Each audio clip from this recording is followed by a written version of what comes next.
हाय बच्चों। तो आज हम लोग पढ़ेंगे centripetal force and centrifugal force. जो हम लोग सर्कुलर मोशन का टॉपिक पढ़ रहे थे उसमें सेंट्रीपिटल फोर्स और सेंट्रीफ्यूगल फोर्स दो बहुत ही इंपॉर्टेंट टाइप्स ऑफ फोर्सेस हैं जिनके बारे में आज हम लोग सीखेंगे। चलिए वीडियो को स्टार्ट करते हैं सेंट्रीपिटल एंड सेंट्रीफ्यूगल फोर्स के साथ। तो सबसे पहले हम लोग बात करेंगे सेंट्रीपिटल फोर्स क्या होता है। तो सपोज कर लेते हैं कि ये एक सर्कुलर पाथ है, जिस सर्कुलर पाथ में एक पार्टिकल मूव कर रहा है, ठीक है। तो सपोज कर लेते हैं एक पार्टिकल डिफरेंट पोजीशंस पे रहेगा गिवन टाइम पे, और सपोज ये इस तरह से एंटी क्लॉकवाइज घूम रहा है इस सर्कुलर पाथ में, ठीक है। तो हम लोग जानते हैं कि सर्कुलर पाथ में हम लोग किसी भी पॉइंट पर एक टैंजेंट ड्रॉ करते हैं और वो टैंजेंट जो है वो हमें डायरेक्शन ऑफ मोशन के बारे में बताता है। तो इसका डायरेक्शन ऑफ मोशन यहाँ पे ऐसे हो गया। अगर यहाँ बात करें तो इसका डायरेक्शन ऑफ मोशन ऐसे होगा। तो इस तरह से हम लोग यहाँ पे अगर बात करें तो इसका डायरेक्शन ऑफ मोशन ऐसे होगा, राइट। तो इस तरह से डिफरेंट पॉइंट्स पर हम लोग टैंजेंट ड्रॉ करके डायरेक्शन ऑफ मोशन को पता करते हैं। अब देखिए, जब कोई भी पार्टिकल सर्कुलर पाथ में घूमता है तो इसके दो एक्सेलरेशन होते हैं, हम लोग पहले ही डिस्कस कर चुके हैं। एक acceleration towards the centre along the radius होता है, जिसे हम लोग रेडियल एक्सेलरेशन कहते हैं, जिसका वैल्यू आता है v²/r, जहाँ v² उसका वेलोसिटी या स्पीड है और r रेडियस है। और एक टेंजेंशियल एक्सेलरेशन आता है जो कि हमारा आता है dv/dt, जहाँ पे v स्पीड होता है, ठीक है। v is the speed of the particle. तो ये हमारा दो एक्सेलरेशन था।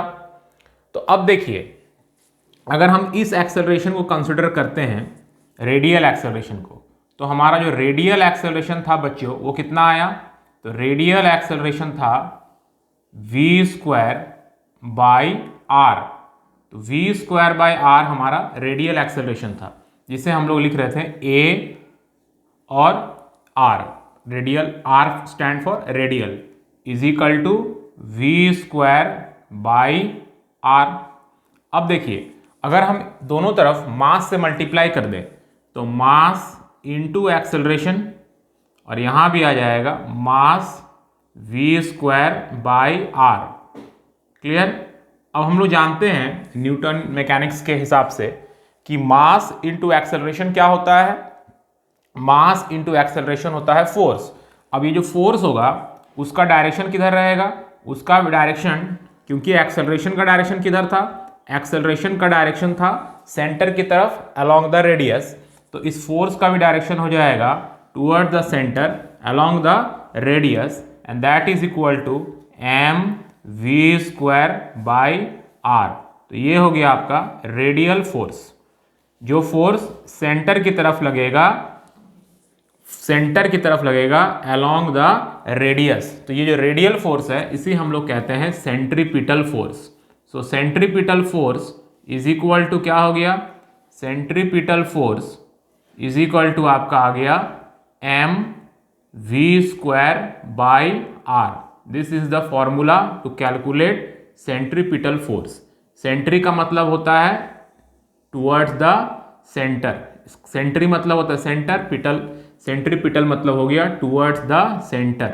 वो फोर्स जो सेंटर की तरफ लग रहा है, टुवर्ड्स द सेंटर, मतलब ये वो फोर्स है जो पार्टिकल को अंदर की तरफ पुल करने का कोशिश कर रहा है। और जब वो पार्टिकल को अंदर की तरफ पुल कर रहा होगा तभी ये सर्कुलर पाथ में मूव कर सकता है। अदरवाइज क्या होगा? सपोज यहां से एक पार्टिकल चल रहा है तो स्ट्रेट लाइन चल जाएगा फिर, क्योंकि एक फोर्स होना चाहिए जो इसको अंदर की तरफ टाने, तभी वो आगे जाके मूव करेगा, ना तो सीधा निकल जाएगा अलोंग द टैंजेंट।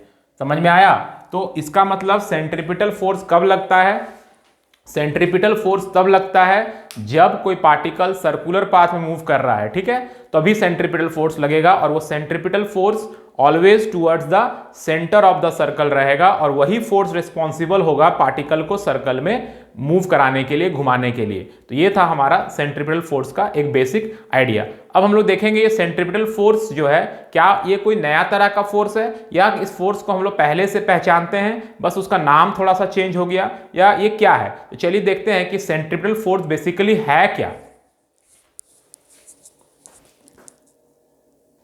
हाँ बच्चों, तो जैसा कि मैंने कहा कि सेंट्रीपिटल फोर्स के बारे में और हम लोग जानकारी करते हैं। जैसे यहाँ पर मैंने कुछ एग्जाम्पल्स आपको दिए हैं, इस एग्जाम्पल को देखिए। यहाँ पे एक हम प्लैनेटरी मोशन का बात कर रहे हैं, ठीक है, जो प्लैनेट सन के चारों तरफ घूम रहा है उस मोशन के बात करते हैं। तो जब प्लैनेटरी मोशन का हम लोग बात करते हैं तो हम लोग जानते हैं कि जो प्लैनेट्स होते हैं वो सन के चारों तरफ एक सर्कुलर पाथ में मूव करता है। तो सर्कुलर पाथ में मूव कर रहा है मतलब सेंट्रीपिटल फोर्स लग रहा है। कोई भी चीज़ अगर सर्कुलर पाथ में मूव कर रहा है तो उस पर सेंट्रीपिटल फोर्स लगेगा, ठीक है। तो सेंट्रीपिटल फोर्स लग रहा है, बट हम लोग जानते हैं कि जो सन होता है वो प्लैनेट को अपने ग्रेविटेशनल पुल से अंदर खींच रहा है। तो यहां पे आप बोल सकते हैं कि ये जो ग्रेविटेशनल फोर्स है between the sun and the planet, वही हमारा यहां पर सेंट्रीपिटल फोर्स का काम कर रहा है, ठीक है। मतलब यहां पे आप बोल सकते हैं कि mv²/r जो आएगा इस पर्टिकुलर एग्जांपल में, वो हमारा ग्रेविटेशनल फोर्स के बराबर आएगा, राइट। तो यहां पे ग्रेविटेशनल फोर्स हमारा सेंट्रीपिटल फोर्स का काम कर रहा है, ठीक है। बात समझ में आया। आप सेकंड एग्जांपल में देखते हैं। एक इलेक्ट्रॉन है और ये एक न्यूक्लियस के चारों तरफ सर्कुलर ऑर्बिट में घूमता है, हम लोग जानते हैं। तो यहां पे जो न्यूक्लियस पर पॉजिटिव चार्ज होता है, इलेक्ट्रॉन पर नेगेटिव, तो इलेक्ट्रोस्टैटिक फोर्स ऑफ अट्रैक्शन जो है वो यहां पे काम कर रहा है। यहां पर इलेक्ट्रोस्टैटिक फोर्स ऑफ अट्रैक्शन जो है इलेक्ट्रॉन को अंदर की तरफ पुल कर रहा है, जिसके कारण वो सर्कुलर पाथ में मूव कर रहा है। तो यहां आप बोल सकते हैं कि यहां जो हमारा सेंट्रीपिटल फोर्स है दैट इज mv²/r जो है वो इलेक्ट्रोस्टैटिक फोर्स के इक्वल है, वो इलेक्ट्रोस्टैटिक फोर्स के इक्वल हो जा रहा है, ठीक है, क्लियर। इलेक्ट्रोस्टैटिक फोर्स के इक्वल हो जा रहा है। यहां पे आप देखिए, यहां पे एक स्ट्रिंग है और इस स्ट्रिंग पर एक पार्टिकल बंधा हुआ है और एक वर्टिकल सर्कल में मूव कर रहा है। तो अगर हम एक किसी पर्टिकुलर पॉइंट पर लेते हैं, ये एंगल थीटा बना रहा है, तो आप जानते हैं कि स्ट्रिंग एक अंदर की तरफ फोर्स लगाता है, अपने तरफ खींचता है, जिसको हम लोग टेंशन कहते हैं। और इस mg, इसके वेट को दो कंपोनेंट में हम लोगों ने स्प्लिट किया, तो एक आ रहा है mg sin थीटा, एक आ रहा है mg cos थीटा। तो ये जो अलोंग द रेडियस अगर आप देखेंगे तो फोर्स क्या लग रहा है, फोर्स लग रहा है t minus mg cos theta, t minus mg cos theta लग रहा है इस अलोंग द रेडियस, t अंदर mg cos थीटा बाहर। तो net force along the radius क्या हो गया, t minus mg cos theta, और t minus mg cos theta जो होगा वो mv²/r के बराबर हो जाएगा। समझ में आया। एग्जाम्पल 4 में देखते हैं। कोई सर्कुलर टर्निंग है, सर्कुलर टर्निंग में एक व्हीकल मूव कर रहा है, ठीक है। तो इस सर्कुलर टर्निंग में जब एक व्हीकल मूव कर रहा है तो यहाँ पे कौन सा फोर्स रिस्पॉन्सिबल है सेंट्रीपिटल के लिए, तो फ्रिक्शन रिस्पॉन्सिबल है यहाँ पे सेंट्रीपिटल फोर्स के लिए। तो यहाँ पे जो फ्रिक्शन हमारा होगा, स्टैटिक फ्रिक्शन होगा, वो हमारा mv²/r हो जाएगा। तो इन सब एग्जाम्पल से एक चीज तो क्लियर है बच्चों कि सेंट्रीपिटल फोर्स जो है कोई नया तरह का फोर्स नहीं है, उसका कारण फैक्टर हर जगह अलग अलग हो रहा है। कहीं पर ग्रेविटेशन उसका कारण है, कहीं पर इलेक्ट्रोस्टैटिक उसका कारण है, कहीं पर टेंशन और वेट का कंपोनेंट उसका कारण है, कहीं पर फ्रिक्शन उसका कारण है। हर जगह कारण अलग अलग हो रहा है। बस आपको ध्यान रखना है कि जब कोई चीज सर्कुलर पाथ में मूव करता है तो अंदर की तरफ एक फोर्स लगता है, वो अंदर की तरफ लगने वाला फोर्स ही हमको उस पार्टिकल को एक डिजायर्ड वेलोसिटी और एक्सेलरेशन देता है, जिसके कारण वो पार्टिकल सर्कल में मूव कर पा रहा है। अगर वो फोर्स नहीं लगेगा तो स्ट्रेट लाइन में तो मूव कर पाएगा, लेकिन सर्कल में मूव नहीं कर पाएगा। जैसे हम लोग जूनियर क्लासेस में क्या जानते हैं, या ये कंफ्यूजन रहता है कि ये, या इसमें भी कंफ्यूजन रहता है कि सन अगर ग्रेविटेशनल फोर्स लगा रहा है तो प्लैनेट को अंदर खींच क्यों नहीं लेता है, या यहाँ पर न्यूक्लियस जो है इलेक्ट्रॉन का अंदर खींच क्यों नहीं लेता है। इसलिए नहीं खींच सकता है क्योंकि ये जब फोर्स लगा रहा है वही फोर्स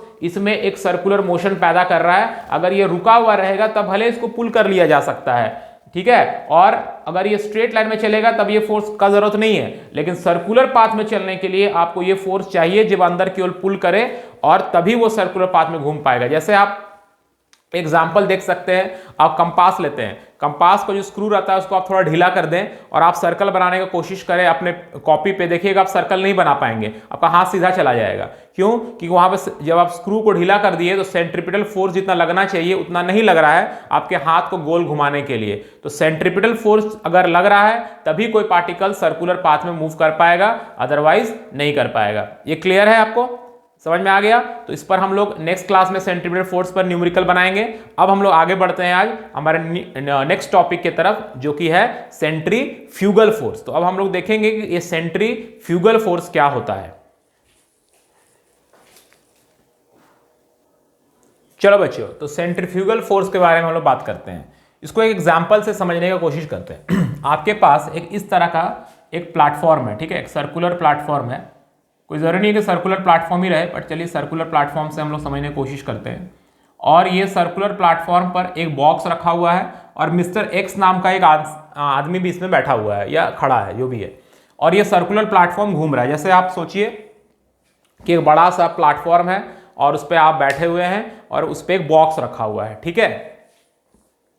अब क्या हो रहा है कि जब ये चीज घूम रहा है तो मिस्टर एक्स को क्या लग रहा है, और ग्राउंड पर एक इंसान और है मिस्टर वाई, इसको क्या ऑब्जर्व हो रहा है। तो जब पहले हम लोग मिस्टर एक वाई का ऑब्जर्वेशन को लिखते हैं, मिस्टर वाई का क्या ऑब्जर्वेशन होगा, मिस्टर वाई बोलेगा कि ये जो बॉक्स है एक सर्टेन रेडियस में सर्कुलर पाथ में घूम रहा है, ये देख रहा है, तो इस बॉक्स को वो घूमता हुआ दिख रहा है, ठीक है। तो जैसे ही सर्कुलर पाथ में घूम रहा है बोल रहा है, इसका मतलब एक सेंट्रीपिटल फोर्स लग रहा होगा, जिसका कारण हमें देखना पड़ेगा कि फ्रिक्शन है, कि ग्रेविटेशन फोर्स है, कि इलेक्ट्रोस्टैटिक फोर्स है, कि कोई और फोर्स रिस्पॉन्सिबल है।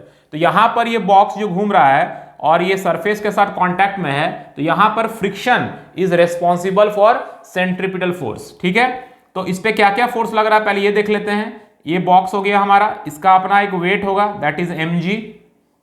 एक ऊपर की तरफ नॉर्मल रिएक्शन लगेगा, दैट इज n, और एक अंदर की तरफ फोर्स लग रहा है, दैट इज फ्रिक्शन, वही हमारा सेंट्रीपिटल फोर्स है, जिसके कारण मिस्टर वाई को दिख रहा है कि ये जो बॉक्स है वो एक सर्कुलर पाथ में मूव कर रहा है, करेक्ट। ये फोर्सेस यहां पे लग रही है। अब हम लोग मिस्टर एक्स से पूछते हैं।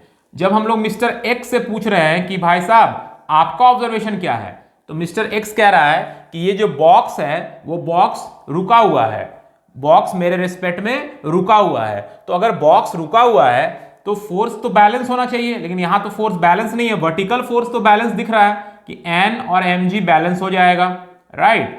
लेकिन यहां फ्रिक्शन तो लग रहा है सरफेस पे, फ्रिक्शनलेस सरफेस तो नहीं है, तो फ्रिक्शन तो बैलेंस नहीं हो रहा है। तो फ्रिक्शन अगर बैलेंस नहीं हो रहा है तब तो इसे सर्कुलर पाथ में घूमता हुआ दिखना चाहिए था, क्योंकि सेंट्रीपिटल फोर्स लग रहा है फ्रिक्शन के रूप में, तो फिर क्यों नहीं घूम रहा है। मतलब इसके लिए कोई और एक फोर्स होगा जो सिर्फ मिस्टर एक्स के लिए एप्लीकेबल है, मिस्टर वाई के लिए एप्लीकेबल नहीं है। तो वो फोर्स फ्रिक्शन को बैलेंस कर रहा होगा, and that force is called centrifugal force. यहां पर उस फोर्स को हम लोग सेंट्रीफ्यूगल फोर्स कहते हैं, जिसका जो मैग्नीट्यूड होता है वो सेंट्रीपिटल फोर्स के बराबर ही होगा। जो सेंट्रीपिटल फोर्स का मैग्नीट्यूड है वही सेंट्रीफ्यूगल फोर्स का भी मैग्नीट्यूड होगा। जैसे सेंट्रीपिटल फोर्स का मैग्नीट्यूड क्या होता है, सेंट्रीपिटल फोर्स का मैग्नीट्यूड होता है, हम लोग जानते हैं क्या, mv²/r, या इसको आप थोड़ा सा मॉडिफाई करके भी लिख सकते हैं, v = r ओमेगा होता है, हम लोग पढ़े थे। तो v की जगह पर r ओमेगा का स्क्वायर हो जाएगा by r, so it can be also expressed as mr omega square. आप इसको mr ओमेगा स्क्वायर भी लिख सकते हैं। तो सेंट्रीपिटल फोर्स का जो मैग्नीट्यूड होगा वही सेंट्रीफ्यूगल फोर्स का भी मैग्नीट्यूड होगा, और सेंट्रीफ्यूगल फोर्स जो है वो हमेशा सेंटर से दूर की तरफ लगेगा। But the most important thing is that कि अगर वो सेंट्रीपिटल फोर्स एग्जिस्ट कर रहा है रियल में, तो वो मिस्टर एक्स के लिए भी होना चाहिए था और मिस्टर वाई के लिए भी होना चाहिए था, दोनों के लिए होना चाहिए था। बट वो सेंट्रीफ्यूगल फोर्स मिस्टर वाई के लिए एप्लीकेबल नहीं है, क्योंकि वाई को तो ये सर्कुलर पाथ में मूव करता हुआ दिख रहा है, तो उसके लिए सिर्फ फ्रिक्शन लग रहा है जो कि हमारा सेंट्रीपिटल फोर्स है। बट मिस्टर एक्स के लिए क्या हो रहा है कि मिस्टर एक्स को लग रहा है कि ये स्टैटिक है, ये रुका हुआ है, स्टेशनरी है, मतलब फोर्सेस बैलेंस्ड है। मतलब ये फोर्स जो है वो एक रियल फोर्स नहीं है। जैसे वेट एक रियल फोर्स है, दोनों के लिए एप्लीकेबल है, नॉर्मल रिएक्शन रियल फोर्स है, दोनों के लिए एप्लीकेबल है, फ्रिक्शन रियल फोर्स है, दोनों के लिए एप्लीकेबल है। बट सेंट्रीफ्यूगल फोर्स जो है वो मिस्टर एक्स के लिए एप्लीकेबल है, वाई के लिए नहीं। So it is called a pseudo force. इसे हम लोग क्या कहते हैं, सूडो फोर्स है ये, ठीक है, ये एक सूडो फोर्स है। और ये फोर्स कब एप्लीकेबल हो रहा है? जब हमारा ऑब्जर्वर, जब हमारा देखने वाला एक नॉन इनर्शियल फ्रेम में है, हमारा देखने वाला, ऑब्जर्व करने वाला एक नॉन इनर्शियल फ्रेम में है। ठीक है, जैसे मिस्टर वाई जो था वो इनर्शियल फ्रेम में था और वो इसको देख रहा था, तो इसे लगा कि ये बॉक्स घूम रहा है, जो कि एक्चुअल में हो रहा था। लेकिन मिस्टर एक्स जो है वो खुद घूम रहा है, वो एक नॉन इनर्शियल फ्रेम में है, तो इसके रेस्पेक्ट में ये बॉक्स रेस्ट में था। तो जब हम लोग एक नॉन इनर्शियल फ्रेम में ऑब्जर्वर रहता है और कोई चीज सर्कुलर पाथ में मूव कर रहा है, तभी सेंट्रीफ्यूगल फोर्स लगेगा and away from the centre लगेगा, और इसका जो मैग्नीट्यूड होगा वो सेंट्रीपिटल फोर्स के इक्वल होगा। बात समझ में आया? तो सेंट्रीफ्यूगल तब लगता है, सेंट्रीपिटल के ऑपोजिट में लगता है, centripetal toward the centre, centrifugal away from the centre. But कब लगेगा? जब हमारा ऑब्जर्वर नॉन इनर्शियल फ्रेम में है। जैसे अर्थ रोटेट कर रहा है, हम लोग भी सब रोटेट कर रहे हैं, लेकिन हमारे आसपास के चीजों को जब हम लोग देख रहे हैं तो सब हमें स्टैटिक दिख रहा है। क्यों स्टैटिक दिख रहा है, क्यों रेस्ट पे दिख रहा है? क्योंकि हम लोग एज एन ऑब्जर्वर खुद नॉन इनर्शियल फ्रेम में हैं। इसीलिए जो अर्थ का ग्रेविटेशनल फोर्स लग रहा है, जो कि उस ऑब्जेक्ट पर एक सेंट्रीपिटल फोर्स प्रोवाइड कर रहा था, उसको एक pseudo force, centrifugal force balance कर दे रहा है। हमें लग रहा है कि सब कुछ एट रेस्ट है हमारे रिस्पेक्ट में, मतलब अर्थ के रोटेशन के कारण। तो ये था सेंट्रीफ्यूगल फोर्स। याद रखना है, नॉन इनर्शियल फ्रेम में ही सेंट्रीफ्यूगल फोर्स एप्लीकेबल होगा। तो आज का ये वीडियो सेंट्रीपिटल और सेंट्रीफ्यूगल के बारे में था। नेक्स्ट वीडियो में हम लोग इसके बेस्ड कुछ प्रॉब्लम्स बनाएंगे। आप लोग वीडियो को देख के नोट्स अच्छे से बना लें, बेसिक कॉन्सेप्ट को समझ लें, फिर हम लोग न्यूमेरिकल्स की तरफ चलेंगे। Thanks all of you. और जो लोगों ने हमारे चैनल को सब्सक्राइब किया और हमें 1K तक पहुंचाया, बहुत बहुत थैंक यू आप सबको। आप सबका सपोर्ट की वजह से ही हम लोग यहाँ तक पहुँच पाए हैं। हम लोगों की मदद करना चाहते हैं, स्टूडेंट्स की मदद करना चाहते हैं, तो और ज़्यादा से ज़्यादा हमारे चैनल को सब्सक्राइब करें, लाइक करें, शेयर करें, एंड जो भी आपके रिकमेंडेशंस है उसे भी हमें ज़रूर भेजें। हम लोग ट्राई करेंगे उन रिकमेंडेशंस पर भी काम करने का। Thanks all of you and see you in the next video. Bye.